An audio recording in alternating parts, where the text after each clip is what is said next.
हमारा मार्ग प्रशस्त करने में सक्षम है। वीतराग वचन कभी भी बासी नहीं हो सकते, आउटडेटेड नहीं हो सकते। ये सर्वकालिक हैं और हमेशा के लिए उपयोगी हैं। जब सुने, जितना पढ़ें, हमारे लिए उपयोगी है। बस हमारी आस्था और श्रद्धाएं बनी रहें भगवान की वाणी के प्रति, और भगवान महावीर की वाणी को जैन साधु साध्वियां समय समय पर आप लोगों के समक्ष प्रस्तुत करते रहें। सरल शब्दों में, आसान तरीके से आम जनता में इतने संस्कार पर्याप्त हैं। एक पतीला भर के सब्जी बनाते हैं और एक कड़छी, एक चम्मच का छोंक लगाते हैं, सारी सब्जी में रंगत आ जाती है। हम कितने ही ज्ञान विज्ञान की बातें करें, जीवन आचार विचार व्यवहार सामाजिकता की बातें करें, वीतराग वाणी का छोंक ही हमारे लिए पर्याप्त है। वो हमारे जीवन को दिशा देता है, हमारे जीवन का मार्गदर्शन करने में सक्षम है।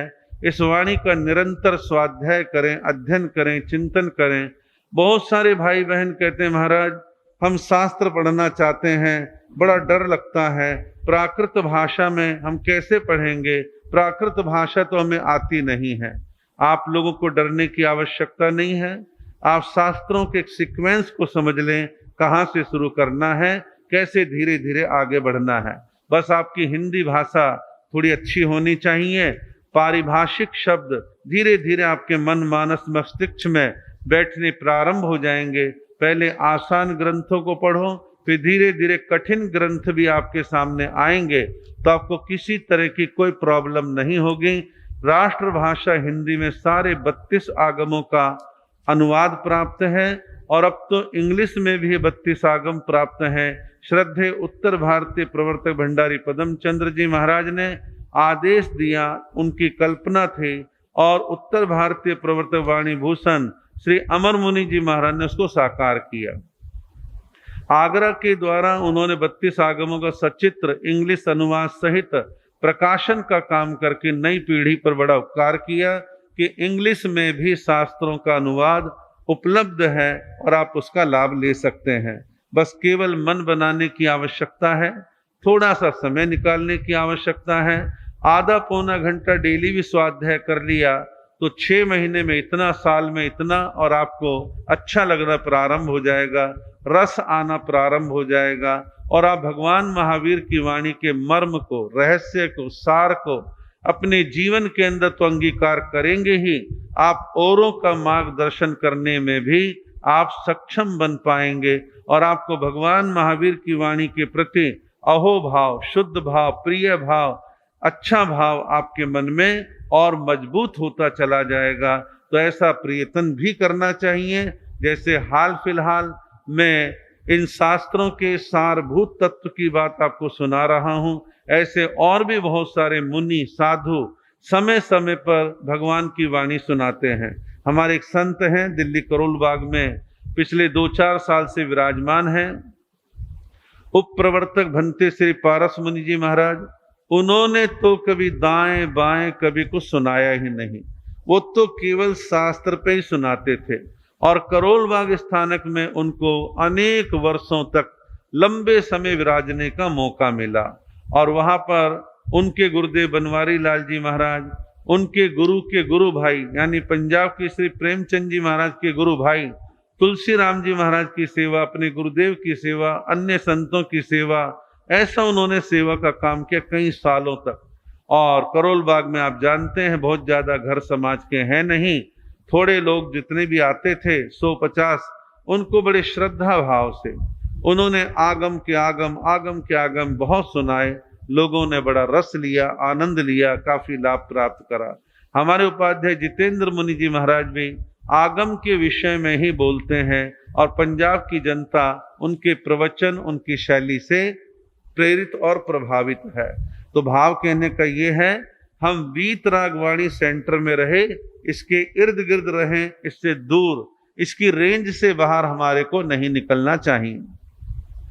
तो आचरण सूत्र के सूत्रों के बारे में आप सुन रहे हैं। आगे अन्य सूत्र में आगमकार कहते हैं, से मई मम परिन्नाय मायहु लालम 85। जिसका अर्थ अभिप्राय है कि विवेकी साधक लार थूक चाटने वाला ना बने, अर्थात परित्यक्त भोगों की पुनः कामना ना करे। एक साधु साध्वी ने किसी बुरी चीज को छोड़ दिया। अब छोड़ दिया तो छोड़ दिया, प्रत्याख्यान नियम मर्यादा जो अंगीकार करी सो करी, अब उसको दोबारा से ग्रहण ना करे। और कोई अपने लिए हुए संकल्प, अपने लिए हुए नियम पचखान को तोड़ता है तो उसके लिए उपमा दी है कि वो त्यागे हुए थूक को पुनः चाटने का घृणित काम कर रहा है। जैसे हम आपस में कई बार कहते हैं कोई संकल्प तोड़ता है, अरे क्या थूक के चाटने वाले लोग, तेरा क्या भरोसा करें, यानी तू भरोसे के लायक नहीं है। तो थूक के चाटने का अभिप्राय केवल एक प्रतीक है कि ये घृणित काम है, अच्छा काम नहीं है और ये किसी को भी नहीं करना चाहिए। साधु साध्वी को तो करना ही नहीं चाहिए, श्रावक श्राविका को भी ले लेके नियम पचखान नहीं तोड़ने चाहिए। नियम पचखानों को ले लेकर के तोड़ना, इसे अच्छा नहीं माना गया है। इसे कहा है कि आप में कमजोरी है, आपका मनोबल अच्छा नहीं है, आप डावाडोल रहते हैं, संकल्प के धनी नहीं हैं, आपकी विल पावर वीक है और आप संकल्पों को तोड़ते रहते हैं। और बहुत सारे भावनाशील लोग ऐसे मिलेंगे, महाराज रात्रि भोजन का त्याग करा दो, महाराज सप्ताह में एकाम बिल का करा दो, एकासने करा दो, नवकारसी पहरपुरसी करा दो। संकल्प लेते हैं फिर तोड़ देते हैं, फिर लेते हैं फिर तोड़ देते हैं, तो इसको अच्छा नहीं माना है। तो कहा है कि विवेकी साधक लार थूकने चाटने वाला न बने, अर्थात परित्यक्त यानी त्यागे हुए भोगों की पुनः कामना ना करे। आप में से अधिकांश लोगों ने उस ऐतिहासिक घटना को पढ़ा, सुना और समझा होगा, और कई जगह उसको नाटक के रूप में भी कुछ लोग दिखा देते हैं।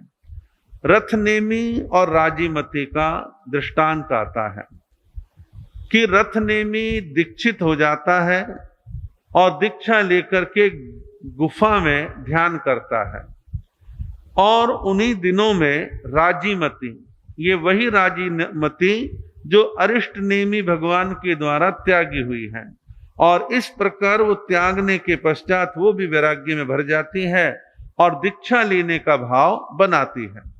दीक्षा लेने का भाव बनाती है, समय आता है साध्वियों के समूह के साथ दीक्षा ले लेती हैं, और दीक्षा लेने का वो भी विहार करती हैं और गिरनार पर्वत की ओर ऊपर चढ़ने का उपक्रम प्रयास कर रही, यानी विहार कर रही हैं। अचानक आकाश में काले कजराले बादल मंडराए और धुआंधार बरसात प्रारंभ हो गई। तो ये तो आप सब जानते हैं कि साधु साध्वी बरसात में विहार ना करे।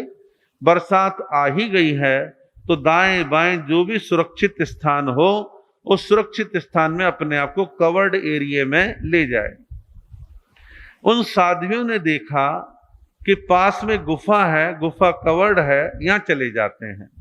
अब गुफा में गई, कपड़े गीले हो गए थे, तो साधु साध्वियों के लिए एक नियम है कि कपड़े तरबतर हो जाएं तो उनको निचोड़े नहीं, उनको किसी खूंटी पर, रस्सी पर, कहीं पर टांग दे, कपड़े से पानी नितर जाएगा, उतर जाएगा और हवा लग के कपड़ा सूख जाएगा।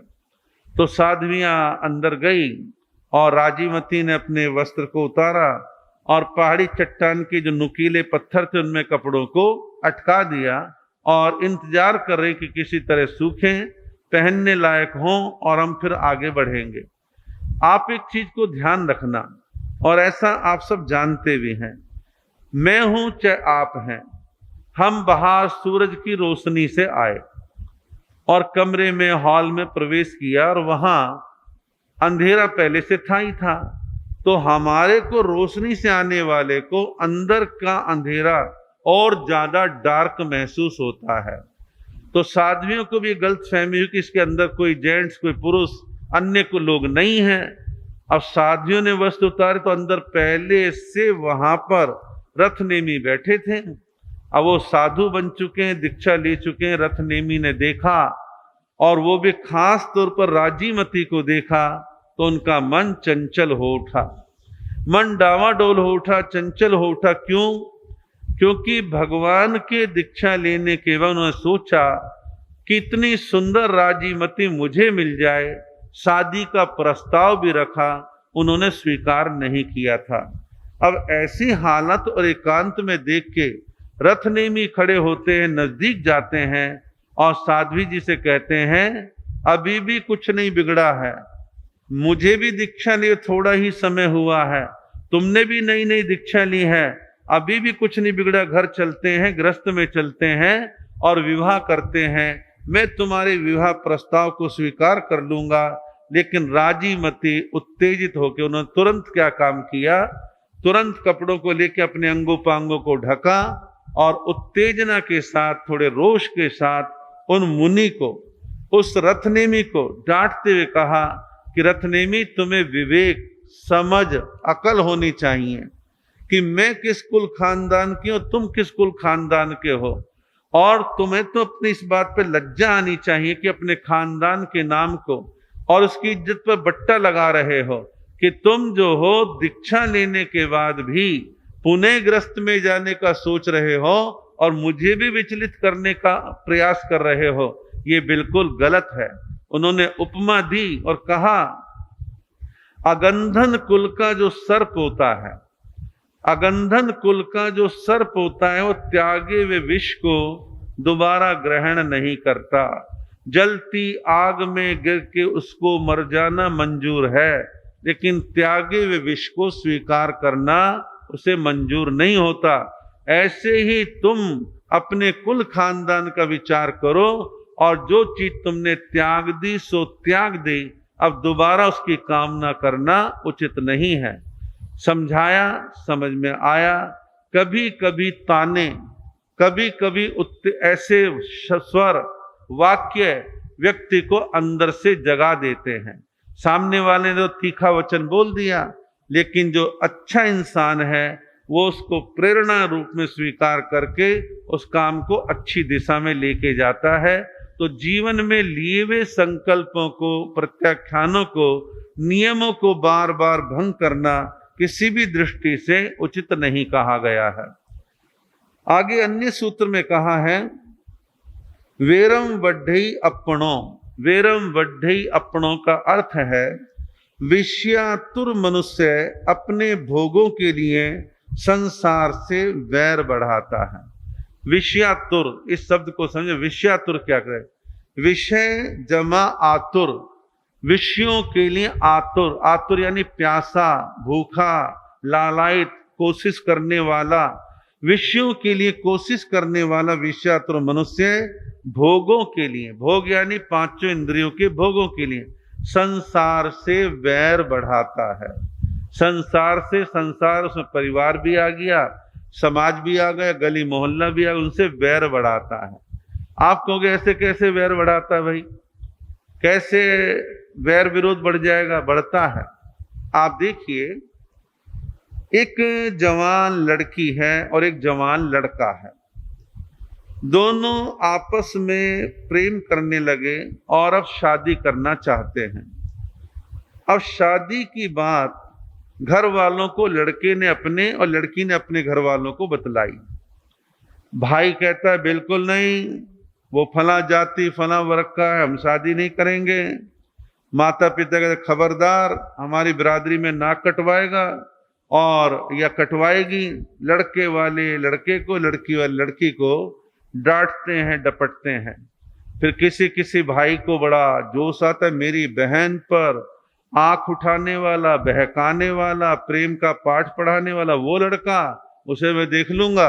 और जा करके अपने दोस्तों के साथ मार पिटाई, हिंसा, और कई बार जान ले लेते हैं, कई बार घायल करके आ जाते हैं। कभी लड़की के ऊपर अटैक होता है, कोई तेजाबी फेंकने आ जाता है, और कभी कभी माता पिता भी पैसे दे के मर्डर तक करवा देते एक दूसरे का, कभी लड़की का कभी लड़के का। ऐसी घटनाएं क्या है? संसार से वैर विरोध नहीं है, विषयों के प्रति आतुर। अब आपको तर्क दे सकता है कि भाई प्रेम करना क्या बुरी बात है?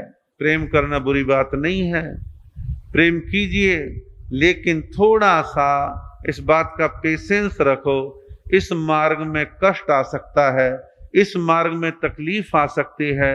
और ऐसे ही माता पिता आदि भी इस बात से बचें कि भाई हम हिंसा नहीं करेंगे, समझाएंगे, लेकिन हम अति नहीं करेंगे, इस बात का विवेक रखें। लेकिन जब दिमाग पे भूत सवार हो तो व्यक्ति कुछ भी करने के लिए तैयार होता है। अब इसके विपरीत कई बार लड़का और लड़की विचार करते हैं कौन बाधक है, माँ है, भाई है, पिता है, तो दोनों प्लान करते हैं और उनका मर्डर कर देते हैं कि हमारे प्रेम में कोई बाधक नहीं बनेगा, बनेगा तो उसको उड़ा देंगे, रास्ते साफ कर देंगे। ऐसा भी होता है। ये तो खाली प्रेम प्रसंगों की बात है। लेकिन क्या व्यक्ति अपने मांसाहार के सेवन के लिए क्या अन्य लोगों से वैर विरोध नहीं बढ़ाता? लोगों से बढ़ाता है, पशु पक्षियों से बढ़ाता है। उनका मांस खाएगा तो मारना पड़ेगा। और दुनिया में नेचुरल जानवर मरते कितने हैं? बहुत थोड़े से। मारा जाता है। एक इंडस्ट्री काम कर रही है लोगों को मांसाहार की पूर्ति करने के लिए। कल परसों कोई मेरे से कह रहा था, महाराज पहले अंडों का प्रचार आता था, विरोध होता था, विज्ञापन टीवी पर रुक जाते थे, अब तो रुकते नहीं है। मैंने कहा भाई इसके कई कारण हैं।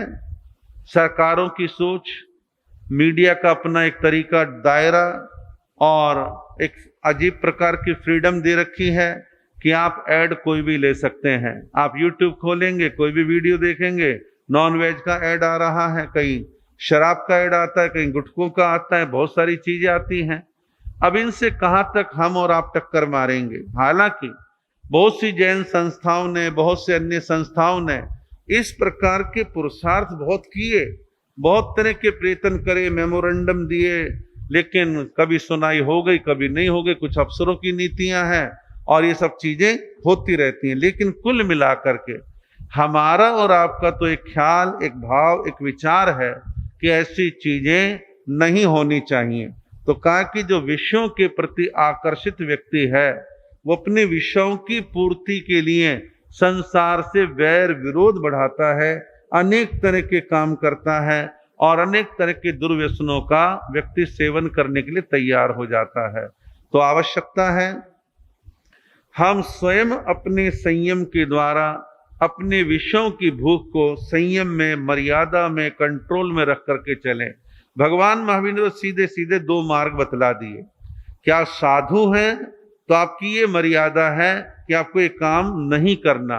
आप श्रावक हैं तो सीमा में रह करके किसी चीज का सेवन कर सकते हैं, लेकिन आप अति नहीं कर सकते। अब विषय इत्यादि की बात है तो गृहस्थियों के लिए ये नहीं कहा ब्रह्मचर्य व्रत अंगीकार करो, ये कहा शील व्रत अंगीकार करो। तो शील व्रत वाला क्या करता है? सीधा सीधा है कि मैं फला फला पर्व तिथियों में, इन तिथियों में ब्रह्मचर्य का पालन करूंगा, बाकी मैं अपनी पत्नी के अतिरिक्त अन्य महिलाओं को माँ, बहन, बेटी के समान मानूंगा। ऐसी धारणा पुरुषों के लिए बनाई गई है। तो इन चीजों का पालन हो सकता है। तो यहाँ कुल मिला के बात यह है कि विषयों के भोगों के लिए व्यक्ति संसार से वैर विरोध बढ़ाता है। फिर आगे कहा है अलम बालस्य संगीणम। अलम बालस्य संगीणम का मतलब है बाल जीव। बाल जीव का मतलब है अज्ञानी जीव। बाल जीव अज्ञानी जीव का संग नहीं करना चाहिए, उसकी संगति नहीं करनी चाहिए, उससे बचना चाहिए। अब यहाँ बाल कहा है, बाल का मतलब बच्चा नहीं है, बाल का मतलब है अज्ञानी। हमारे यहाँ जो पारिभाषिक शब्द हैं आगमों के, वो बड़े अर्थपूर्ण है। आमतौर पर हम कहते हैं बच्चों का साथ ना करो, बच्चों के साथ तो माता पिता, दादा दादी फ्रेश महसूस करते हैं। और मैंने तो ये देखा है अधिकांश हमारे साधु साध्वी बड़ों से बात करें ना, बच्चे आ जाए उनको स्नेह भी देते हैं, टॉफी भी दे देते हैं, नाम पूछते हैं, पढ़ाई पूछते हैं। बच्चे बड़े खुश होते हैं कि महाराज मेरे बारे में पूछ रहे हैं, कुछ उनको पेन पेंसिल दे, बच्चे और खुश हो जाते हैं। तो बच्चों के प्रति स्नेह करने को यहाँ निषेध नहीं किया है, यहाँ निषेध किया है अज्ञानी, बाल यानी अज्ञानी। अज्ञानी लोगों की संगति से बचने की बात कही गई है कि उनका संग, उनका साथ, उनकी संगति नहीं करनी चाहिए। यहाँ बाल का एक अर्थ है क्षुद्र जीव, क्षुद्र यानी छोटी सोच के लोग। छोटी सोच के लोगों के साथ उनका संसर्ग हम ना करें, उनके साथ हंसी मजाक भी ना करें। जो थोड़ी छोटी सोच के लोग हैं, दकियानूसी हैं, सोच का दायरा बड़ा सीमित सा है, उन्हें आप थोड़ा हंसी मजाक करके छेड़ के देखो, एकदम उफन करके आते हैं और भड़बड़ाने लगते हैं। तो ऐसे लोगों के साथ संगत ना करें, ये साधु के लिए भी है और आपके लिए भी है। तो यहाँ जो बात समझने वाली है अज्ञानता की मूढ़ जीव की, वह यही है कि हम अच्छे लोगों की संगति करें, बुरे लोगों की संगति ना करें। अब इसमें ज्ञानी अज्ञानी को भी आप थोड़ा समझ लें। एक व्यक्ति 12 क्लास पढ़ा है, ग्रेजुएशन है, पोस्ट ग्रेजुएशन है, उसने कोई अच्छी प्रोफेशनल डिग्री ले रखी है, तो क्या हम उसको ज्ञानी माने? उसको भगवान महावीर ने ज्ञानी नहीं कहा। ठीक है, लौकिक शिक्षा है, खाने कमाने डिग्री प्राप्त कर ले, अच्छी नौकरी मिल जाएगी, अच्छी सैलरी मिल जाएगी, वो एक अलग विषय है। यहाँ भगवान महावीर ने ज्ञानी किसको कहा? भगवान महावीर ने ज्ञानी कहा जो तत्व का जानकार है, जीव अजीव के भेद को जानता है, सम्यक्त मिथ्यात्व के भेद को जानता है, पाप और पुण्य के भेद को जानता है। उन लोगों को कहा कि ये हैं ज्ञानी, जो आत्मा के स्वरूप को जानते हैं, कर्म के स्वरूप को जानते हैं, उनको जो है ज्ञानवान कहा है, ज्ञानी कहा है। ऐसे लोगों की संगत करने के लिए कहा है। अब देखिए, आप साधु साध्वी की संगति में आएंगे, वो क्या किसी को बीड़ी पीना, शराब पीना, नॉनवेज खाना, व्यभिचार करना सिखाएंगे? नहीं सिखाएंगे। एक अच्छा ज्ञानवान श्रावक श्राविका, श्राविका श्राविका से, श्रावक श्रावक से, या श्रावक श्राविका से मिलते हैं तो तत्व की बात करेंगे, समझ की बात करेंगे, नियम पचखानों की बात करेंगे और अच्छे मार्ग पर बढ़ने के लिए एक दूसरे को प्रेरित करेंगे। तो ये है सही संगति, ज्ञानवान लोगों की संगति। और दारूबाज के बीच में बैठेंगे तो ये कहेगा, अरे तू पीता नहीं क्या? आज तो सब पीते हैं, और थोड़ी सी लेके देखा, आज पहली बार लेके देख, तो मेरी दोस्ती की कसम है, आज मेरा बर्थडे है तो तुझे लेना चाहिए ना थोड़ा सा, तू हमेशा थोड़ी ना पीता है, थोड़ी ले ले, थोड़ी ले ले, पानी मिला देता हूं। और ना जाने क्या क्या षड्यंत्र करते हैं, पीने की आदत डलवाएंगे, ऐसे नॉन वेज की आदत डलवाएंगे, ऐसे ही अनेक प्रकार के व्यभिचार की आदत डलवाते हैं, कॉलेजों में, हॉस्टलों में, इधर उधर बाहर, यारी दोस्ती में सारे काम होते हैं। तो इन सब चीजों से बचने का एकमात्र तरीका है अच्छी संगति, ज्ञानवान लोगों की संगति, विद्वान लोगों की संगति, तत्व के जानकार लोगों की संगति में बैठना उचित माना गया है। एक पिता को अपने बेटे को प्रेरणा देनी थी, समझाना था कि अब तू बड़ा हो गया, जवान हो गया, कॉलेज जाएगा, बाहर जाएगा, अच्छी संगति करना। तो कब मैं डायरेक्ट बोलूंगा तो ये बुरा मानेगा। तो हुआ क्या, पिता ने अपने बेटे से कहा, बेटा ये फलों की टोकरी लेके आना। वो टोकरी लेके आया, उसमें पहले से ही एक ऐसा सेव फल डाल रखा था कि जिसमें दाग धब्बे आ गए थे। तो देखा दाग धब्बे आ गए, बोले बेटा ये तो खराब हो गया, पड़ा रहने दे, और सेव ले आता। बाजार गया, बिल्कुल गठीले रसीले अच्छे लाल सुर्ख सेव लेके आया, अच्छे बढ़िया सेव थे, और लाके कहा कि पिताजी ले आया। बोले अच्छा अच्छा कोई बात नहीं, टोकरी में डाल दे, थोड़ी हवा लगती रहेगी, और अब हम आगे से फ्रेश वाले खा लेंगे। 2 दिन के पिता ने कहा, बेटा वो सेव फल की टोकरी लाना। बेटा बोला, पापा यहाँ तो बड़ी गड़बड़ हो गई। बोले क्या हो गया? बोले पिताजी यहाँ तो बाकी के सारे सेव फलों में दाग धब्बे आ गए हैं, पिलपिले होने शुरू हो गए। बोले क्या हुआ?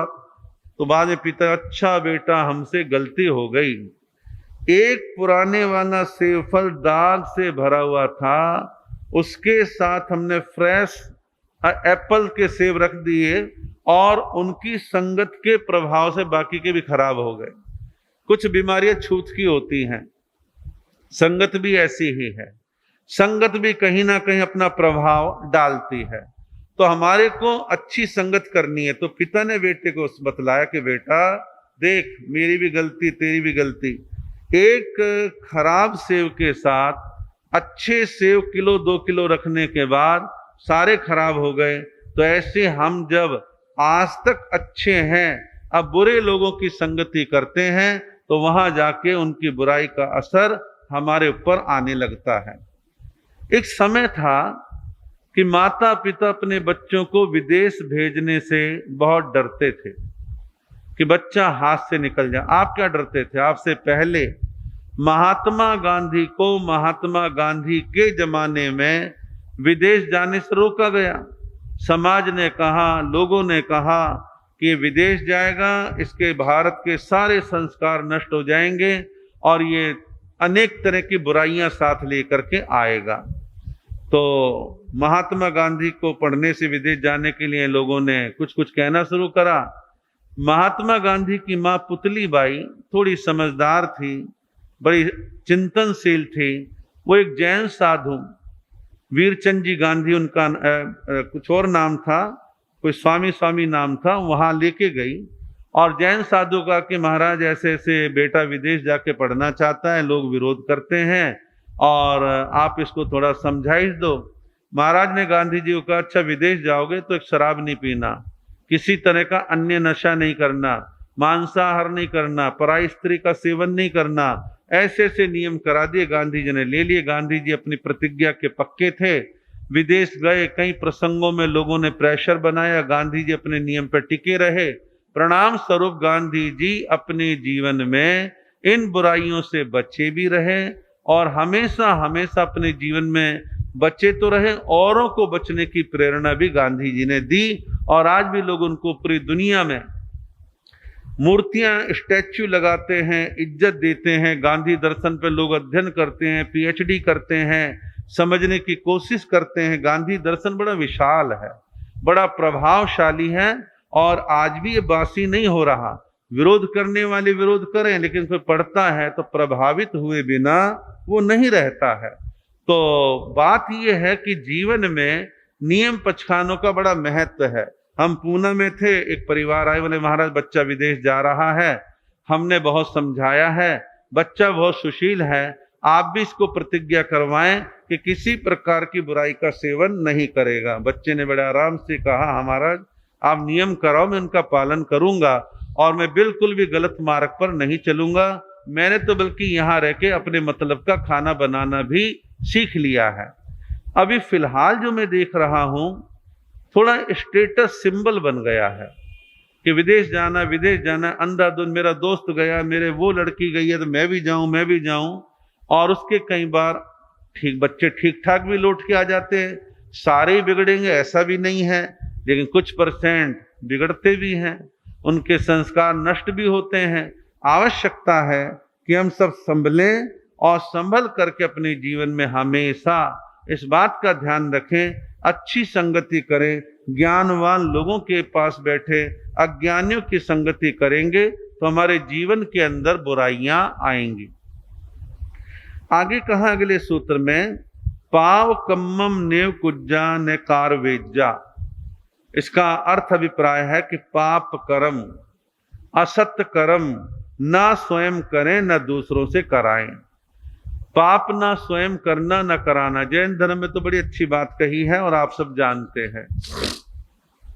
हिंसा करो नहीं, कराओ नहीं, अनुमोदो नहीं, झूठ बोलो नहीं, बुलाओ नहीं, अनुमोदन करो नहीं। यानी कि 3 करण 3 योग हमारे यहाँ चलते हैं। तो 3 करण 3 योग में हमें समझना चाहिए कि हिंसा जब हम करते नहीं तो हिंसा हमारे को करवानी भी नहीं है। अब चाहे वो हिंसा है, चाहे झूठ है, चाहे चोरी है, चाहे व्यभिचार है, चाहे मद्य मांस है, चाहे जुआ है, ये करना भी नहीं, कराना भी नहीं। आजकल ऑनलाइन जुए का धंधा बहुत बढ़ रहा है और बड़े बड़े क्रिकेटर, फिल्म स्टार आके उसका विज्ञापन बड़े आकर्षक तरीके से करते हैं और नई पीढ़ी के बच्चे फटाफट उंगली घुमानी शुरू करते हैं और लूडो के आकर्षण में कुछ का कुछ करना शुरू करते हैं। और भी कई तरह के गेम्स आ रहे हैं और कई जगह चुंगल में फंस के पैसे की बर्बादी करने लगते हैं। ये सब चीजें अच्छी नहीं है। कुछ लोगों को एक प्रकार का भ्रम हो जाता है, मैं तो पाप से बचा रहूं, औरों से कह के करवा लूंगा ना। तो आप तो स्वयं पापों से बचो और औरों को पाप में डुबो, उनसे गलत काम करवाओ। बहुत सारे लोग ऐसे काम करते हैं। ये भ्रम रहता है कि मैंने थोड़ी ना कराया, उन्होंने किया है, वो जाने, उनका काम जाने। लेकिन आपके निमित्त वो काम कर रहा है, आपके निमित्त काम कर रहा है, तो पाप कर्म का बंध आपका भी बंधेगा। तो इस तरह से जीवन के अंदर हमारे को चिंतन करना चाहिए कि पाप कर्म ना तो मैं स्वयं करूं, ना औरों से कराऊं। इसको कहा है असत कर्म।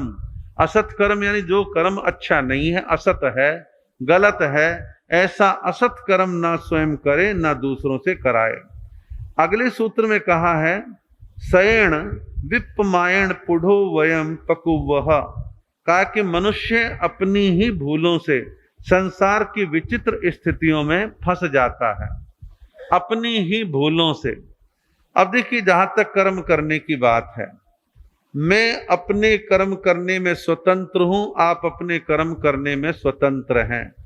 मुझे कोई डंडा नहीं दे रहा, आपको कोई डंडा नहीं दे रहा, प्रेरणा देने वाले दे सकते हैं। तो हमें चिंतन करना चाहिए कि आज जो मैं जीवन में अशुभ कर्म भोग रहा हूं, कभी मैंने कर्म किए होंगे, मैंने ये असत कर्म कभी किया होगा, तो हम अपने जीवन के अंदर दूसरों को दोष ना दें। हम जो भोग रहे हैं, कभी ये कर्म हमने स्वयं किए थे। तो कहा है मनुष्य अपनी ही भूलों से संसार की विचित्र स्थितियों में फंस जाता है।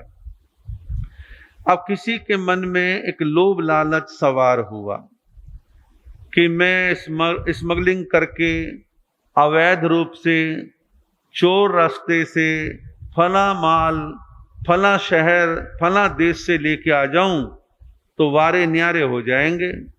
अब कस्टम वालों ने पकड़ लिया, पुलिस ने पकड़ लिया, नारकोटिक्स वालों ने पकड़ लिया, अब जेल में पहुंच गए।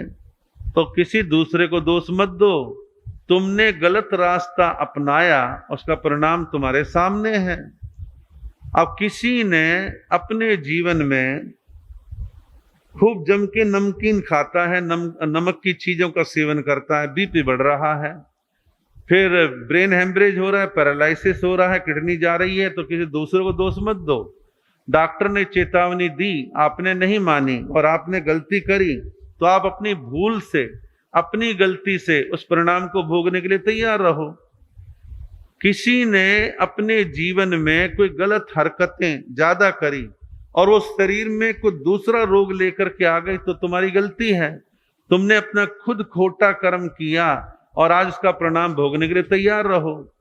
कई बार मैं देख रहा हूं कि इन दिनों में बहुत अत्यधिक मात्रा में मोबाइल का सेवन, टीवी तो चलो भाई एक गैप थोड़ा दूरी रहती है, एक आधा बल्ब जला रहता है, आप बैठ के थोड़ा बहुत लेट के भी देखते हैं, लेकिन स्क्रीन बड़ी है। अब मोबाइल की स्क्रीन छोटी है, रात के 11 साढ़े 11 बज रहे हैं, मन कर रहा है कि कमर तो जवाब दे रही है, देखना जरूरी है, लेट के देख रहे हैं। अब लेट के घंटों आप देखेंगे, 5-10 मिनट तो फिर भी शरीर झेल जाएगा। घंटों देखने की आदत बना ली, कमर के बल लेटे हैं, फिर दाएं लेट गए, बाएं लेट गए, करवटें बदल रहे हैं, देखे जा रहे हैं। तो कहीं ना कहीं आंख पर दुष्प्रभाव पड़ेगा और आंखों में दिक्कत आती है। सारी चीजों का निचोड़ ये है कि हम अपनी ही गलतियों से संसार में पीड़ित परेशान होते हैं, विचित्र परिस्थितियों में फंस जाते हैं। उनसे हमारे को बचने का प्रयत्न करना चाहिए। और आपका समय हो रहा है, कुछ आवश्यक